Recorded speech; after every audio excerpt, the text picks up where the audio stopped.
I said get away from the car! Why would I get away from my own car? We got a call about someone looting in this parking lot. Looting? I'm literally loading. Step away from the car. Oh, hell no, you can't talk to me this way. I'm a federal prosecutor. You need to shut the up. I don't care if you're the president. At 10:41 p.m. on a Saturday night outside a Target in Phoenix, Arizona, Officer Ryan Collins was seconds away from making the worst mistake of his 9-year career. The woman standing beside the black Mercedes wasn't a looter, a criminal, or any kind of threat. She was Assistant United States Attorney Danielle Carter, one of the most respected federal prosecutors in the state.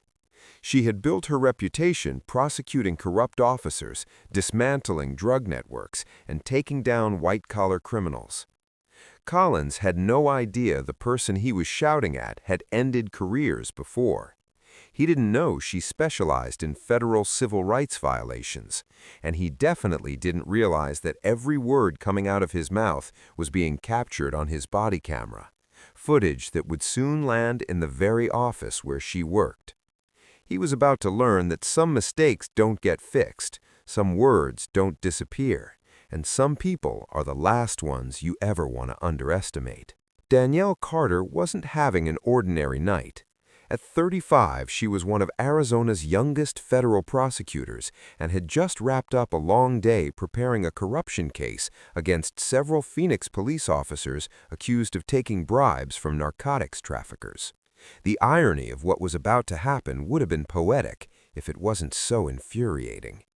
She stopped at Target to grab groceries before heading home. She had changed out of her courtroom attire into jeans and a sweatshirt. To anyone else, she looked like a young professional running errands. What she didn't look like, in Officer Collins' mind, was someone who fit in that upscale shopping center driving a luxury car.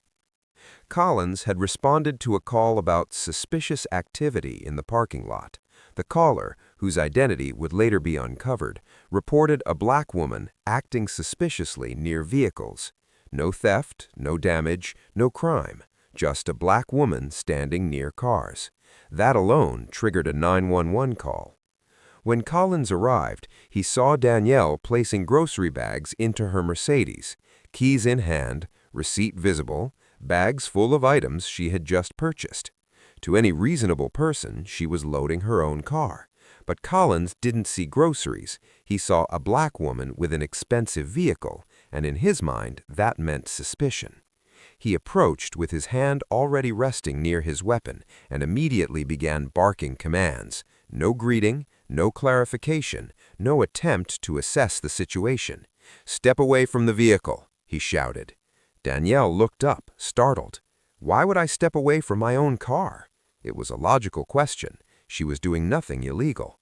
Collins ignored it. "We received a report of looting in this parking lot." Danielle glanced around. The lot was well lit, calm, shoppers moving in and out of the store.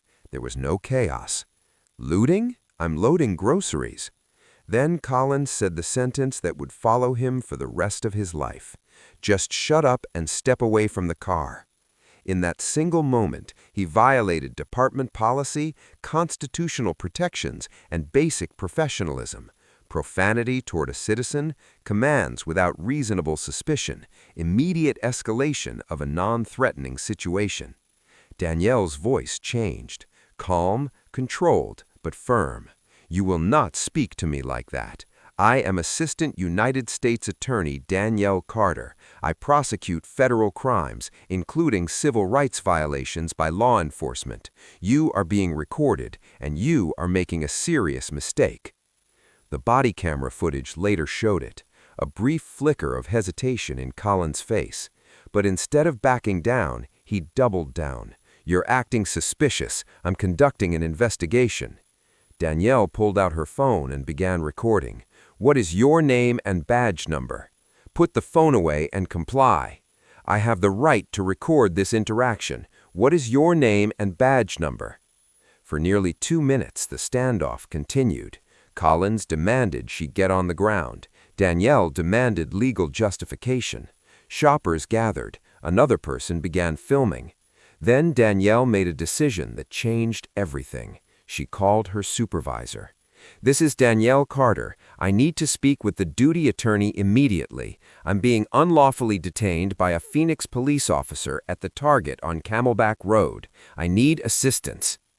On the other end was Deputy U.S. Attorney Marcus Hill, a veteran prosecutor with over 2 decades at the Department of Justice.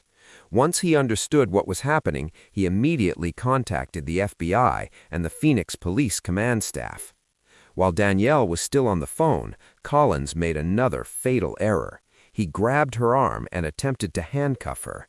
"Officer, you are now committing assault," she said clearly into her phone. "You are physically detaining me without probable cause." 6 minutes later, 2 FBI agents arrived. Moments after that, Phoenix police supervisors pulled in. Sergeant Angela Ramirez stepped out of her vehicle and instantly recognized Danielle from prior interagency meetings. "Officer Collins, step back immediately." Turning to Danielle, "Ma'am, I apologize. We'll address this." Danielle did not soften her response. "This is not a misunderstanding. This is racial profiling, unlawful detention, and physical assault." The body camera footage was reviewed on site. It was devastating. Collins was suspended immediately, badge surrendered, weapon confiscated, escorted away by his own supervisor. The investigation that followed involved internal affairs, the FBI Civil Rights Division, and the U.S. Attorney's Office. The footage showed aggressive commands based solely on a vague, racially motivated call. It showed profanity. It showed unlawful orders. It showed physical contact without legal justification. Most damaging of all was his response after she identified herself. "I don't care who you are." That statement would appear in court filings, news reports, and training materials nationwide. The investigation also uncovered a pattern. Over 3 years, Collins had accumulated multiple citizen complaints, most involving people of color. Each had been dismissed or labeled unsubstantiated. 3 weeks later, he was terminated. But that was only the beginning. Danielle filed a federal civil rights lawsuit under 42 U.S.C. Section 1983, alleging violations of her 4th and 14th Amendment rights. The case landed before federal district judge Eleanor Watkins. After reviewing the footage, she scheduled an immediate hearing. "Your conduct," Judge Watkins stated in open court, "reflects a profound disregard for constitutional limits on police authority." The city had no viable defense. The case settled for $290,000. The department agreed to sweeping reforms, mandatory bias training, expanded body camera audits, an early warning system for repeated complaints, and civilian oversight enhancements. Collins was also found personally liable. Because he acted outside lawful authority, qualified immunity did not shield him. He paid $90,000 from personal assets to resolve individual claims. He never returned to law enforcement. Danielle continued her career, but the incident reshaped it. She deepened her focus on civil rights enforcement and police accountability.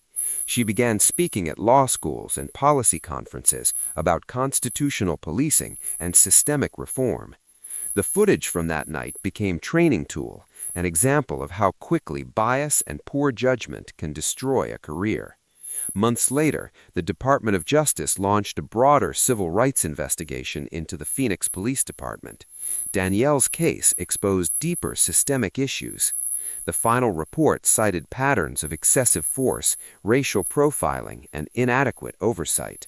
A federal consent decree followed, multi-year court supervision, tens of millions of dollars allocated to reforms. Collins later admitted in an interview that he allowed assumptions to dictate his actions. By then, the damage was permanent. His career was over, his reputation defined by a single night of reckless authority. Danielle rose to senior assistant U.S. attorney within 2 years. Her work influenced reform efforts nationwide.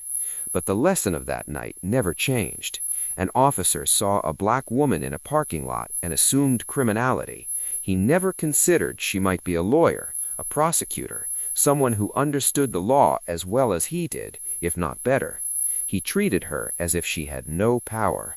He was wrong, and it cost him everything.